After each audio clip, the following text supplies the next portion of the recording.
Good afternoon, everybody. Welcome in this nice place where we will host a panel hosted by Live DMA on European collaboration projects. We've gathered a nice panel for today. I will introduce them shortly to you. To my left, to your right, you can see Simone, Secretary General of the EMC, European Music Council. Then we have Reetta from Finland, and we have Ingrid from Live Music Estonia, who will be talking about the project they are running together for the moment. But first of all, I would like to give the word to Susanne Hollmann. She's Deputy Head of the Cultural Policy Unit of the European Commission, who is joining us, as you can see, on screen. Welcome, Susanne. So you have prepared a presentation about the Music Moves Europe program and other ways in which the European Union supports collaboration projects. So we have the presentation here in front of us, and as we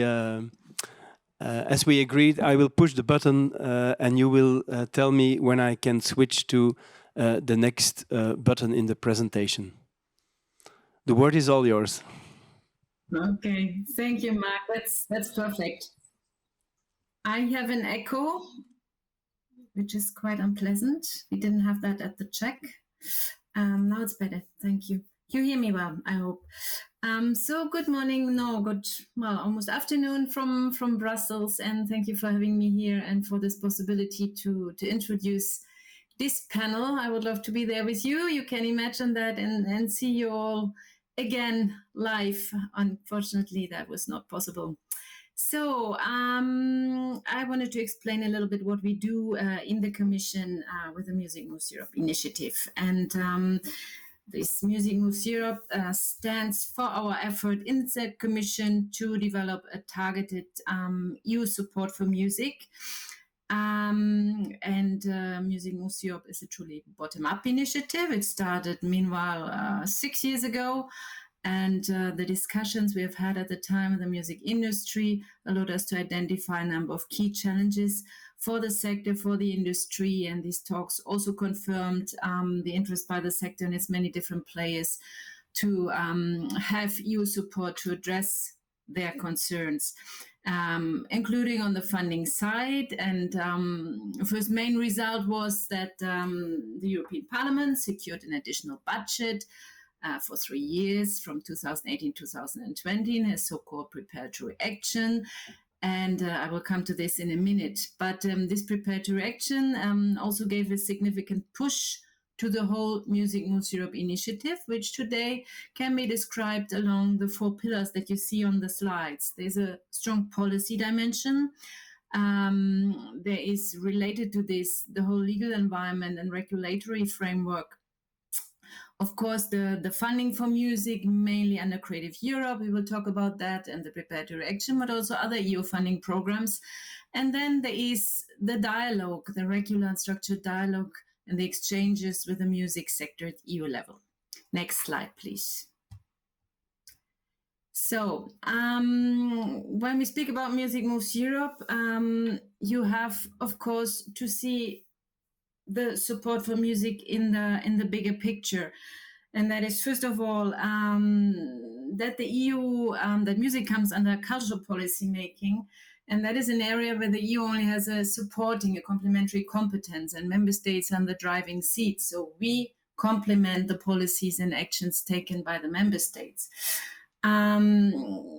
We have policy strategies, policy priorities. I will come to that play a role also when we think of developing more targeted support to music. We have what we call in the EU a multi-annual budget of 7 years. And related to that are the EU funding instruments, the programs in particular. And you know that from Creative Europe, the program that just started this year. We have to see, of course, the COVID crisis, the impact that this crisis had on this sector that was so severely hit, and in particular the life segments. And as we know, with an expected total drop in revenue for the whole sector of 76% last year. So, and then we have to see in all what we are doing, that we put effort to ensure that culture, including music, remains in the center of the recovery and resilience debate. Next slide. I will quickly go through the policy dimension for Music Moves Europe. I know you're a lot interested in the funding aspects, but there is no funding for culture, no funding for music without a coherent policy behind it. So why is the EU, why is the Commission looking into that? Of course, we look at the challenges of the sector, but there's also an interest for Europe when it comes to the sector's weight, when it comes to jobs creation, innovation, and the sector's role for recovery. Music plays a role when it comes to safeguarding cultural diversity. It has a role in and for society and for the individual. I don't need to explain that to you. And culture is part of the overall EU policy approach on culture, as I said, and music is part of that. And CCSI, that stands for, we are using that now for cultural and creative sectors and industries. Music, of course, is part of this overall approach for culture. And music is also part of an overarching European policy framework and related priorities that have relevance for the cultural and creative sectors. Our aim is to support the competitiveness and the diversity and sustainability in and of the sector, to see that we have more targeted EU support to address the sector-specific challenges, and also to ensure more consistency, more coherence in policy making, also when we discuss with the member states our EU policy approach to culture at EU level. Next slide, please. An important element of what we do in the Commission to support and promote support in music is, you can call it, is mainstreaming. And here I would just like to mention that on the one hand, this very much concerns our key strategic framework for policy making on culture. We have a new European agenda for culture, and we have multi-annual work plans for culture that the member states in the Council adopt and agree upon, with priority and with actions. And some examples just on that. And this is ongoing work. For instance, we hold the conference on competitiveness and diversity in the music sector earlier in March this year. But there's important ongoing work on the status and working conditions of artists, on digital audiences, on sustainable development, on gender equality. And of course, all that is very relevant for music too. And many of the stakeholders and many of the organizations actually participate in these works. We have then overarching EU policy goals relevant for culture, the Green Deal, but also Europe Fit for a Digital Age. We speak about an economy that works for people. We have globally the commitment from the EU, from the Commission, to ensure that all its policies contribute to achieving the Sustainable Development Goals. We have strategic EU initiatives that are that should be followed, that are of interest and that concern music, like the industrial strategy, where the culture and creative industries form one of 14 ecosystems. We have an equality strategy, we have a skills pact, and so on. And then part of our daily work, and that is not often seen, is really that we invest in mainstreaming music in other EU policies and programs and actions and initiatives, be it digital, on the research side, cohesion, health, employment, taxation, important work in the field of statistics, and so on. Next slide, please. Now I want to speak about the funding for music. We have a 3-year preparatory action. I mentioned that. That just started in years, and in particular, support for music comes under the cultural strand. And we have also other EU funding instruments like Horizon Europe, like Erasmus, or the External Relations Instrument. And let me just say here, because it links well to the mainstreaming aspect that I just mentioned. In Horizon, for instance, there will be a call for research and innovation action on music in the so-called Horizon Cluster 2. You might have heard about that. And this launch is foreseen in January 2022.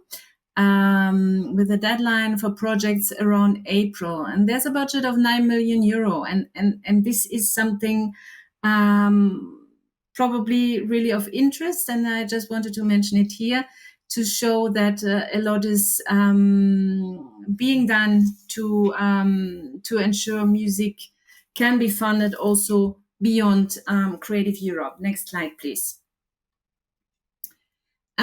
Then, the preparatory action in a nutshell.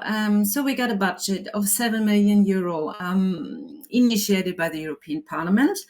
It was the Commission's role to implement this preparatory action. We launched in total 12 calls, 7 calls for proposals on very topical subjects like training and professionalization, small venues, education, co-creation, distribution, online-offline distribution, and the sustainable recovery. And you will hear more about that in that panel later on. We funded about 60 projects. And from these 12 calls we launched, there were also five studies in the field of music export, on the health challenges of music creators, on the feasibility of a European Music Observatory, and a market gaps analysis study. Next slide, please. We won't have the time to go into much detail, but I just want to say that from the first results that we have, and that is only the results that we have from the very first round, of course, that we launched, and that was the 2018 round, we have certain general findings, such as a confirmation that this targeted support for music makes sense, is needed, and that Europe can do something. That the choice of the themes was pertinent. That, as I said, we saw a great interest, simply also when we look at the number of calls, and we see that stakeholders could be mobilized. For instance, Live DMA played a big role in that when it comes for the call on small music venues. We also see that smaller scale support makes sense. The EU added value, as I said. And what was valued a lot by participants and in the projects was the fact this networking across borders. And we also see that an upscaling of these smaller type of projects that we launched is possible and took place actually. Next slide, please. Here you will find a lot of information. I won't go into detail. I just want to say we have the key findings for the time being only from the Preparatory Action 2018 on 2 calls on the offline-online distribution and a training for music professionals. Others are still ongoing. You see it on the right-hand side. And as I said, you will hear in particular more about the sustainable recovery, a call and project Music Air that Simone Dutt will present to you. Next slide, please. Here, just a few words on the studies that are all final, 3 studies that we launched in 2018. On market gaps, on the feasibility of an observatory, and a music export strategy study. I want just to underline 2 things. There was one, they were all extremely useful, and we used them a lot when developing policy, when developing a narrative, when convincing other services, also in the Commission. There was one common feature in all 3 studies, and that is that the data gaps were underlined. And while on the other hand, we see that much has happened on that front, and that more data is now available, for instance, of the importance of the music sector in terms of job creation and revenue gathering. There is clearly a need for more consistent and more comprehensive evidence base of this, of course, very rich and diverse sector. And what I wanted to say here, there's one very good result. Maybe some of you attended yesterday, 2 days ago, or yesterday, I can't remember, the meeting of the plenary meeting of the EU IPO Observatory. That's the European Union's Intellectual Property Office. And actually, in the work program of the EU IPO, a specific music sector focus will be included next year. So this is a very good result and a direct also follow-up of the feasibility study on the Music Observatory. Next slide, please. Now, when we turn to Creative Europe, what I wanted to say first is music benefits quite a lot, and it's good to see Creative already in the past program period. So you see, it's mainly the cooperation projects, but music networks and platforms are also well represented, and there's a total of almost 100 million euro that went into music projects. Next slide, please. Then we have the new program, Creative Europe, 7 years program with an overall budget of 2.44 billion euros over 7 years. And I just wanted to have a quick look on the cultural strand. First of all, when it comes to Creative Europe has 3 strands, and especially the funding for music comes under the cultural strand. When it comes to budget, it's more or less a third that goes to the cultural strand. Important to know maybe and to keep in mind is that this program is very much front-loaded. That means we have more budget available now in the first years of the 7 years than later on. This maybe just a few features of this cultural strand. The program is marked by 2 things of continuity when it comes to the so-called horizontal actions, that are the cooperation projects that you know, the networks, the platforms, support to literary translations and pan-European works, but also the special actions like the European Capitals of Culture, the Heritage Label, and the 4 EU prizes. And there are new features, and this is the interesting element for music because we have this sectoral approach. So it will be possible to define more targeted annual sector-specific priorities for music, but also for publishing, heritage, and architecture. And another new element that is of interest and will be of interest also for music is individual cross-border mobility. Funding will be more accessible, and there will be higher co-financing rate, and there will be also there are administrative improvements. For instance, we will have the e-grant system, the use of lump sums, multi-annual contracts. An important feature when it comes to the cooperation projects is that there are now 3 categories of small, medium, or large cooperation projects. And this is of course for interest also for many of the smaller actors in the field of music. Next slide, please. So what interests you probably the most, and many of these you are aware of, I'm sure, is what Creative Europe holds for music. So the legal base, and this is important, states that the culture strand should pay attention to the music sector, and it mentions also in particular contemporary and live music. So what you will see over the 7 years is continued inclusion of music, support for music in the cooperation projects, networks, and platforms. It's open to all the cultural and creative sectors, and of course for music. The EU Prize for Music, the Music Moves Europe Talent Awards, will continue, and organizations like Live DMA play an important role, or have played an important role in its implementation so far. And then there is funding also for pan-European cultural entities that is open to the European Union youth orchestras, and we have a music element there as well.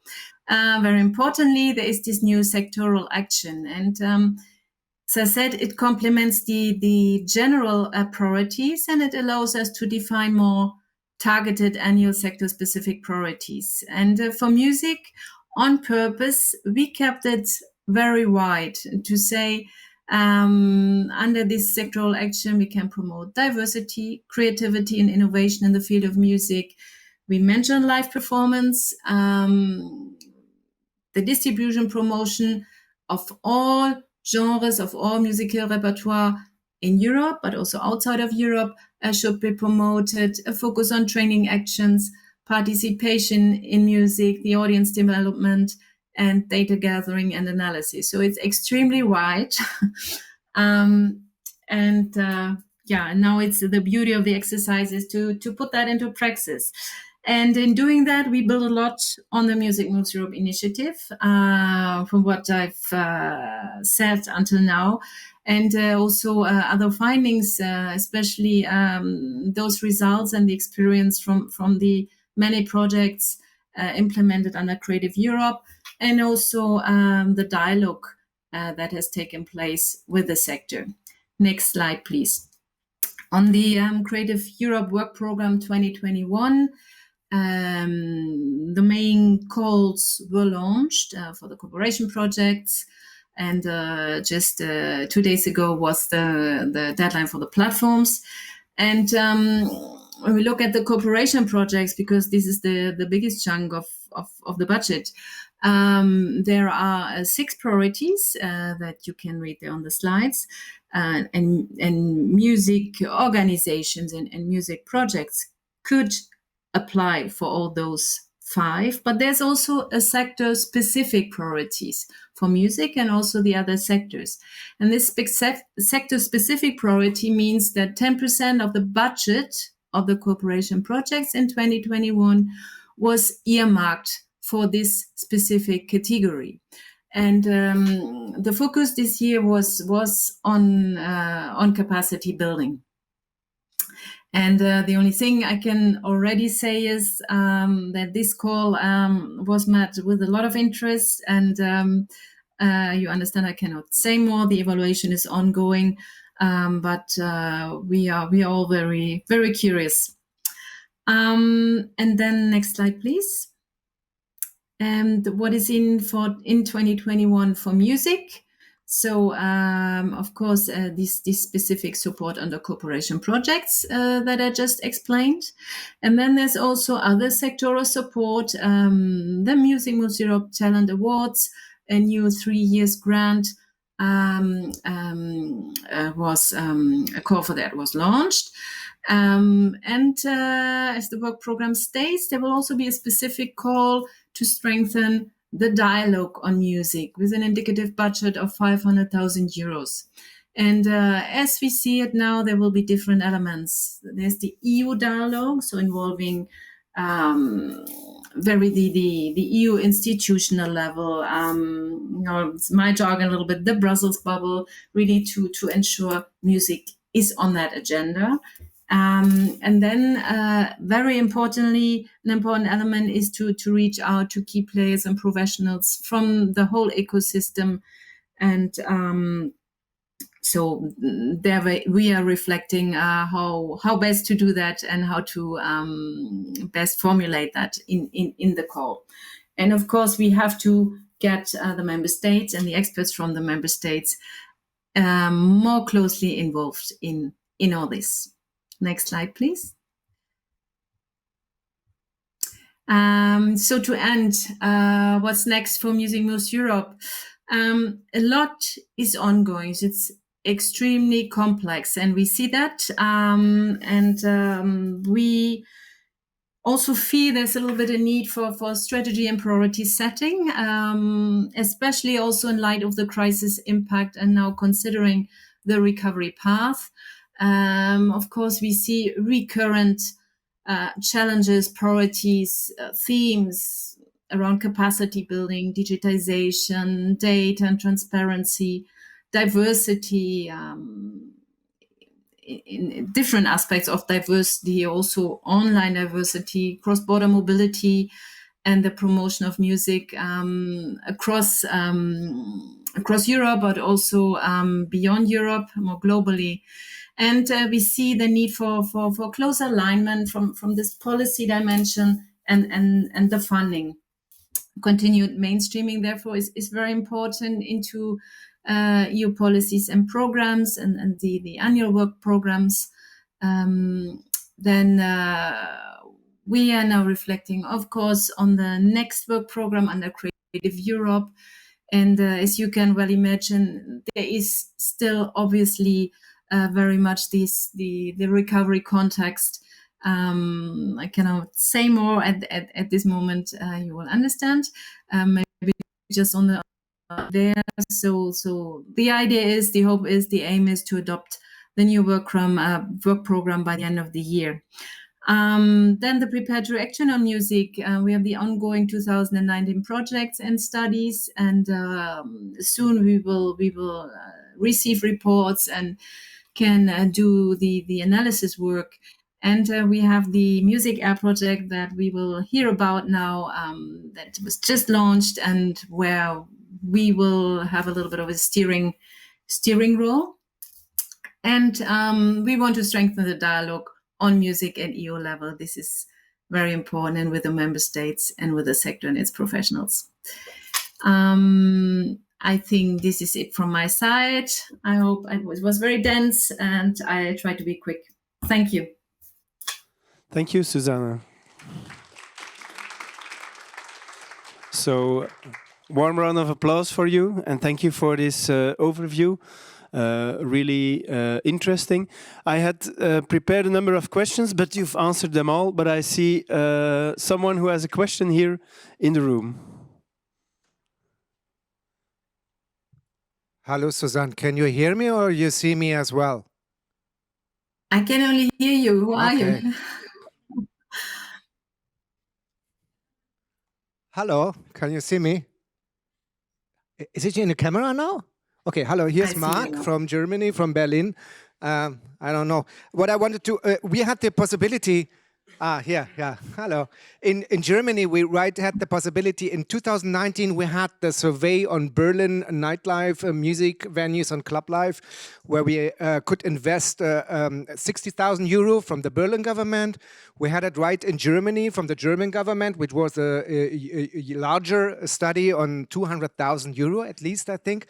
But I really would like to ask you if this is a chance to adopt also with the live DMA survey, which is now existing since years, to support other European countries to set up their surveys, because maybe we can reach in about 2 years, 3 years, a situation, the half-time of your European budget, that we have all over Europe, from many countries, these kind of surveys. And now we have several countries where we can adopt the strategy and the structure. We only have to translate it in their languages. Is that a project where people could apply for your European fundings?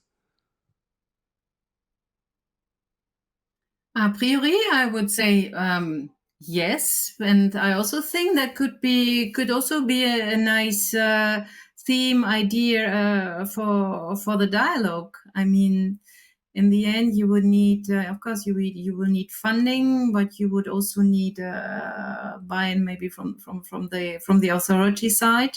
So, yeah, we're open. Okay, thank you. Question in the back of the room there, and then we go on to Simone, who will present music here. Thanks.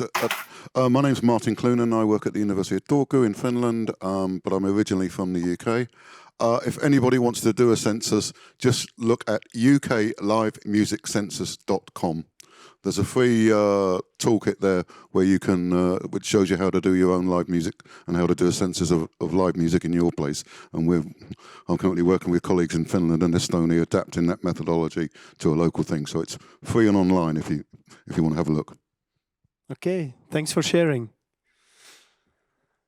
Susanne, thanks for being with us. I will now pass the word to Simone, who will explain a bit more about the Music Air project, the one that you mentioned in your presentation already. So you can start the next presentation. Thank you. Yeah, thank you, Mark. Thank you, everyone. And thank you for inviting me.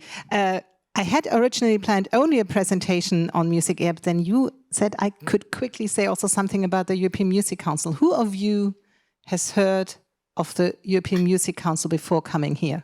Be honest. That's not too bad, but not too many. So it's good because we are one of these European networks that if you're very much involved with your national network or with your sector-specific network, you will know of us. But if you're not involved in any kind of networking, you might never have heard of us. So we are a network of European music organizations. Live DMA is one of our members, and Audrey, she's the vice president since June. We are actually the group for Europe of the International Music Council, which was funded already in 1949 upon request of UNESCO. And then we are the group for Europe since 1972. I can maybe just do that myself. We have 74 members in 28 European countries, and our members are either active on a national level, such as the German Music Council, or we have, for example, also the Scottish Music Centre, so organizations that are working mainly on a national level, but also European-wide networks such as Live DMA or the European Association for Conservatoires, the Europe Jazz Network, the European Choral Association. So all type of music, all genres of music, and all levels, be it from professional to amateur. So this is the very broad range that we work with in our network. And now I'll have a little challenge. And we do work a lot on advocacy. So, of course, we also have member gatherings, such as Live DMA is having here. But, of course, what we provide is an analysis of policy recommendations, for example, towards the European Union, but also towards then national governments, some in a way of scaling up what you do or either having a trickle-down effect. You can dig deeper into that on our website and find out more. I will try to be quick. And we also do policy statements, and we offer capacity building opportunities, network exchange, and knowledge exchange. So what you see here, the advocacy, because coming back a little bit to the title of the panel, it's really important that we work together. And we also work together beyond our membership to really reach common goals and to reach common issues. For example, I think we have been quite successful with the Creative Europe program, where at the beginning, when it was planned, the budget was much lower than it in the end is. Of course, it was a joint effort. We had a lot of support also by the Parliament. I also dare say that, of course, not being able to negotiate their own suggestions, but I think also in the end, I think Susanne is still hearing me, the Commission also was happy that finally the budget was increased. And I think also this was maybe, if anything positive, this was also a little bit due to Corona, because people could see, okay, there is such a big negative impact on the culture sector through Corona, so that the arguments that culture really matters were much easier to be made. And so in the end, we really reached a goal together to get a higher budget for Creative Europe. And we have done a lot of other statements together. For example, also within the Corona crisis, to really endlessly stating that music and culture is important for our lives. Because, I'm sure you have also seen when it comes to opening strategies, why our clubs seem to be punished more, or choral singing. It was really, it ended sometimes in some countries still is really tough to believe. Why is it possible to stand close to each other in a football stadium and sing there and not in a cultural environment? And so this is one of the latest statements of the EMC claiming a front row seat, and we will endlessly work on that together with a big bunch of music actors. And then it's also interesting to see that while you might think the amateur choral sector has nothing in common with the club culture in Berlin, actually it has this in common. Why is culture sometimes not taken as seriously as other leisure time activities? So this is, in a nutshell, what we work on in terms of cultural policy. But we also worked on, of course, greatly together with a lot of other cultural networks in preparing our application for the project Music Air. And we were very happy that we were successful. But preparing that application was already quite intense because we really wanted to come together and really be inclusive, including everyone. Of course, everyone you will never reach, but as many players in the music sector as possible. However, let's put it that way, the conditions of the call were or are challenging. And so we decided that it would be only the EMC together with Innova Plus to apply for that. And you can see that the call has three, and so of course also the project has three key topics, which is green recovery, digital recovery, and just and resilient recovery. And it's so what is important for us, the overall budget of that is 2.5 million, out of which it's 300,000 to manage the whole grant and the whole scheme, and 2.2 million will be redistributed to the music sector. And you see that, so it's a project which runs for 30 months. So, and I will come back to that later. We will plan 2 rounds of calls with 3 different topics, and it's a Europe-wide thing. So, of course, this is very little money. If you look at what some national governments set up in cultural recovery, so we will have to have a close look at that. The projects are really exemplary and can have a kind of a leading role. So first towards testing and preparing future EU support, because this is our chance, I think, working together with other networks, with you in the room for this project, so that we really see, okay, we can make a difference for the future. This is the big opportunity that I see in there. It's maybe not so much the big money that is in there. So, but of course, it will nevertheless be able to help at one point or another. Just to put us all in the picture that this 2.2 million will not save the music industry in Europe.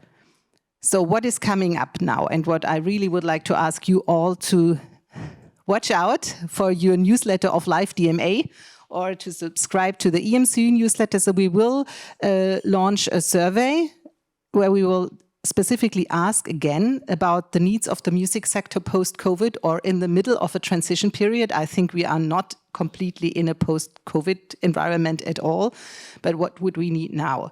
And this reply will then, or your replies will then form the basic of our discussions in think tanks, because the think tanks, they will be the ones who will give key input. How should the calls look like? And then we will publish the calls in January 2022. We know this is a super ambitious calendar, so we actually really rely on you to be fast in your replies. But this is also the schedule that is mandatory from the Commission. How much time will we have to answer the survey? Yeah, like 3 to 4 weeks. Okay. So I mean, if you take your time, you will manage to. And so, can you see that well? I don't know. So when we launch the calls in January, you will have 8 weeks to prepare an application. Then we will take 4 weeks ourselves. So the first bullet, the first blue bullet is us, and the yellow bullet is you. When the calls are launched, then 8 weeks later we close the applications, and then we will only have 4 weeks because we need to get the money out. I mean, there is a little bit of a political element in here because, as you see, this is Music Moves Europe Preparatory Action money from 2020, and for those of you who are actually more involved with the EU cultural policy bubble, I would say this new call for the sustainability of the music ecosystem was actually really launched because of the Corona crisis. Before, the Commission actually had planned 3 additional calls in the same logic as the earlier Music Moves Europe calls. So, and of course, for recovery action, now we are 1.5 years later. It's a long time already, but that's how sometimes this goes. I don't blame ourselves, I would have to say. So then we will try to be quick, and then you will be able to have the first installment, to start your project then in month 8. So all in all, it will take 3 to 4 months. Or you will do the calculation better than I. And then we will have a second round, and this is the same logic behind the second round. And so I dare, because this is how the calls are, there's also from the call, our calls, or the call from the EU, there is the maximum budget that we can grant to the calls under this scheme is set with 55,000. So there is no bigger amount, there's no bigger call possible than 55,000. And we have designed a micro, that's why I say micro, small and medium, because it's 55,000 is not so large. And the projects can have a maximum duration of 12 months. And we are looking currently, so this is not fixed yet, so this will be also part of the discussions within the think tanks, the co-financing rate between 80 and 90% of EU money. So you would have to come up between 20 and 10%. And it will also be lump sum funding, and the key element will be that it's really European calls that are, that they have a European dimension. So if you want to know a little bit more, so we think, but these are things that we can then also decide, and we can also have a look at, when we see how many, projects will come in under the micro, small or medium. For the time being, we see we would fund 9 micro projects, 11 small and 36 medium projects, but of course we probably will adjust that according to what is coming in. So this is basically what I can tell you now. Of course, there will be a lot more to come, especially with terms of how do we see this green, digital, and just and resilient. But on the other hand, I was also, my mind is now constantly thinking how could such calls look like? And because it's a testing phase, and because it should be an innovative recovery, I think the whole calls, they shouldn't be too narrow, because we can't anticipate all the possible project applications that we can get. So I think the more open we are, the better is that we can also really react to innovative ideas. So thank you very much. Okay, thank you.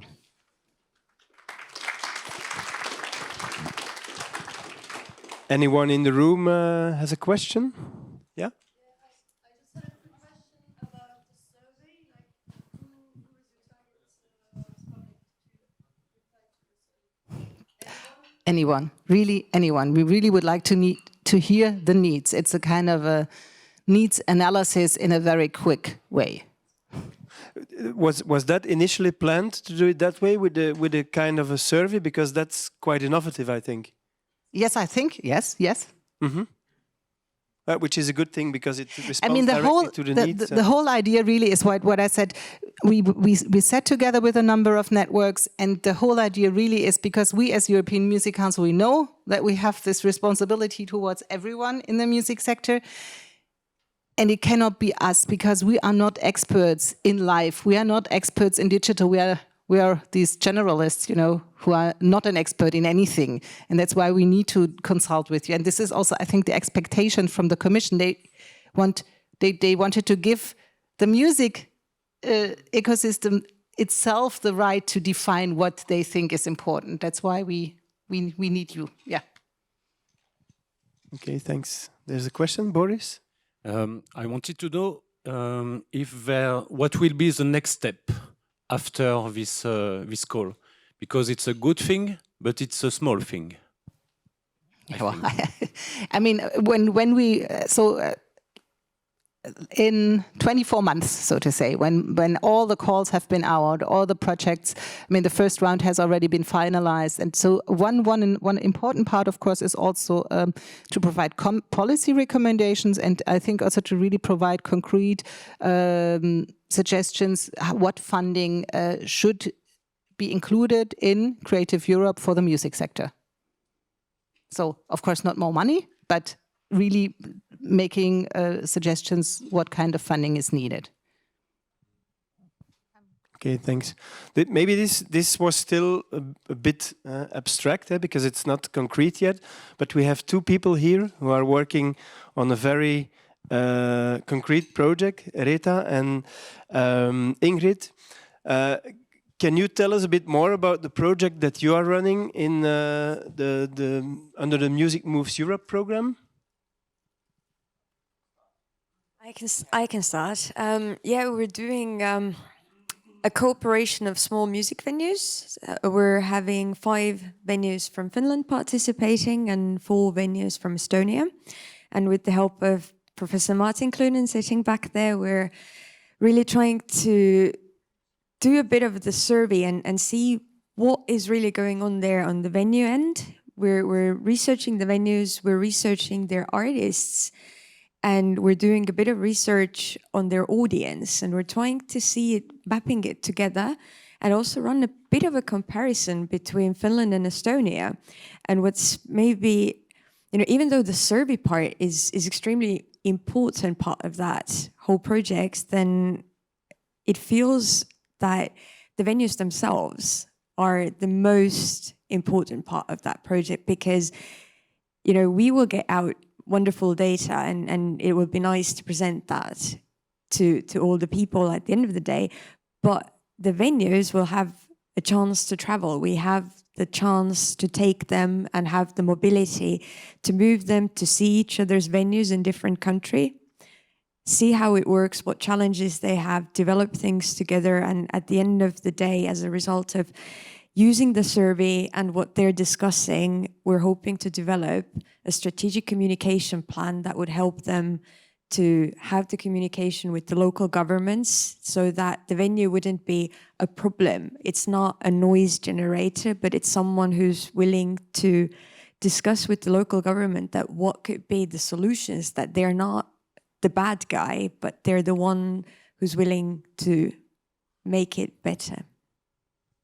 Okay, and can you tell us a bit more what lies at the basis of the project? Was it a will of the two organizations to work together, or was it more the venues or the promoters who were interested by this project? All of them. I mean, in a way, it's funny because that project was developed before anyone had really heard of COVID. And now we're implementing it in the pandemic kind of time. And to be pretty honest, I'm really glad that we're doing it now, because it has given the venues a little bit of time to, rest. They're not that busy, and they understand the importance of that kind of cooperation, probably a little bit more than they would have, say, a year or two ago. So, yeah, I think it was, it was everyone who wanted to do it together. And of course, what we see, Estonia and Finland are very, very close, you know. Our languages are very, very similar. And if we don't work together, then who do we work together with?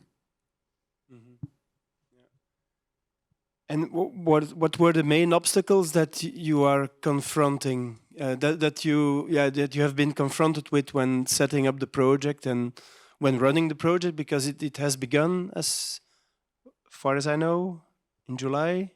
Yeah, we started on July in Finland, and we really haven't had so much obstacles like in research. We already have interviewed the venues and made the surveys for the audiences and artists.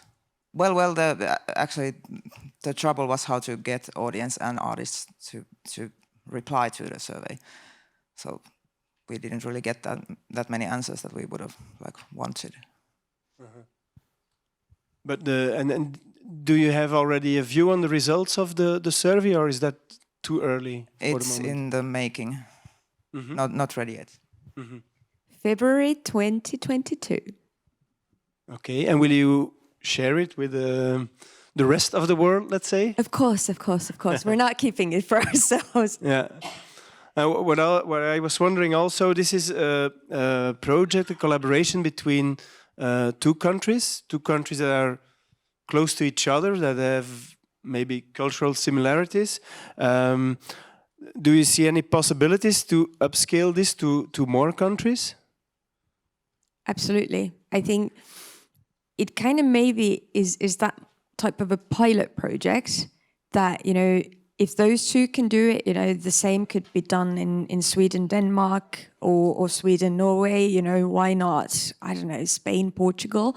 Or you could include, like we could also look into a bigger scale, for example, the Scandinavia or the Nordics together with the Baltic states. Like, why not something around the Baltic Sea? So I think it's definitely possible to upscale it, but it's important that we start with those projects on a smaller scale and we see them succeeding in a smaller scale, because it will be harder to adopt them or, like, you know, start big and then start to scale down. It's a lot easier to scale up. Okay. And if you have a look at the landscape in Finland and Estonia for the moment, what are the main differences according to you between the two countries? Well, you've been working in both countries, so I really, you know better than I do, because we haven't really made the thing together yet. So, well, I mean, right now, I guess the big difference is that we're very open here, and Finland is not as open concert activity-wise because of the restrictions. But actually, there's restaurants restrictions still going on, so we can't really do anything yet. But not so much. The countries are fairly similar, and they're facing quite similar problems, even though I think people in the industry don't realize that how similar things are. And there's a lot of this, like, we're doing a unique thing, and then you're like, yeah, they're doing the same unique thing over there, you know? Like, I think there's a massive need to bring those people together, and I've felt it a lot when I've talked with my colleagues from Finland and now my colleagues here in Estonia, and I constantly get these light bulbs going up in my head that, oh, I need to introduce these people and I need to introduce these people. And we need more of that we bring those people together so that they could develop those wonderful projects, not just what we're doing right now, and that we would put kind of the seed there for those networks to grow. Because, yeah, right now we're bringing together 9 different venues, but all those 9 different venues know other venues. So, you know, if maybe they don't find that partner venue for them in that project, they will make a contact, they will know someone, and they can start to refer each other, because, you know, sharing is caring. We can't do it, you know, just on our own. It's not my contact, this has to be shared. And if we don't share those things, it's quite, you know, pointless. And how do you see it developing in the future? I mean, after the project is finished, I can imagine that it won't be stopping point for Finland and Estonia and collaboration between the live music sector in the two countries? Well, maybe it would be all the venues I've interviewed. They're really looking forward to meet Estonian colleagues, and if this project gets the results, we don't really expect any results, but we hope it might really like widen. It could include more venues and maybe even bigger venues. But we have hundreds of small venues in Finland, so there's a lot of work to do. The cooperation with other ones is what they really are not expecting, but wishing. Yeah. Even in Finland, and I think with Estonia also, because it's just so close by, and some touring bands are much easier to book if you get some tour in other countries also, not just in Finland. And I mean, we already have in parallel projects happening that are kind of like it's really nice to see how it's sort of like a puzzle that fits together, and you just have like one piece and the second piece. You might be missing the fourth one, but what we have with Live Music Estonia and Music Estonia, we have, I think right now, 4 projects that are running that are all somehow similar, that all kind of tied together and that build on top of each other. So, you know, we're going to sit down tomorrow with a lot of venues and agencies from the Nordic area and the Baltic area to discuss the Nordic and Baltic touring route, which is also very strongly connected to what we're doing with this project. We just submitted to Creative Europe a project that we hope will get funding for the Baltic venue circulation and artist support. So there are a lot of things going in parallel, you know, because we can't just do like, okay, one project till the end and then the next one, but you have to have them connecting and going forward together, and kind of like also through these I think every project has a little bit of same venues participating, but then you bring new ones in, so there's the continuity that they're used to be participating in those projects, but then at the same time you bring new people in, so it's constant work, and it can't just be, you know, depending on only one project. Okay, thanks. I see that we have 1 second left for questions.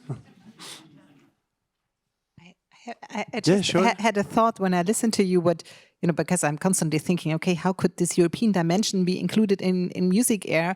And I was thinking, this scaling up, you know, what you just described is also very, very, very, very good idea, you know, to start small, because just coming back to the Music Air, the grants are small, but, you know, if one can already think of, okay, this can be actually transferred to a European dimension, then this could be also a European dimension. Just sharing that I was inspired by what you were talking about. So thanks a lot. Yes, there's a question there. Yeah, I had one question for Simone real quick. I was wondering, is there any limitation to the type of company structures that can apply to the calls for funding? Not necessarily for the structure, but the project, of course, has to be non-for-profit. You can't make any profit with the project. Yeah, that makes sense. Okay, no questions. Then I would like to thank our people in the panel, Ingrid, Rita, Simone, and Susanne, who is still there. Hi. Thank you very much for your participation. Thank you very much for your attention and for the interesting questions. And we hang around here, people from Live DMA. So if you have any questions for us, please let us know. And I would also like to tell you that the next couple of weeks we will be releasing a publication on collaboration in the live music sector. So that's a publication that you will be able to find on Live DMA's website. Thank you very much, and see you soon, and have a nice conference and festival.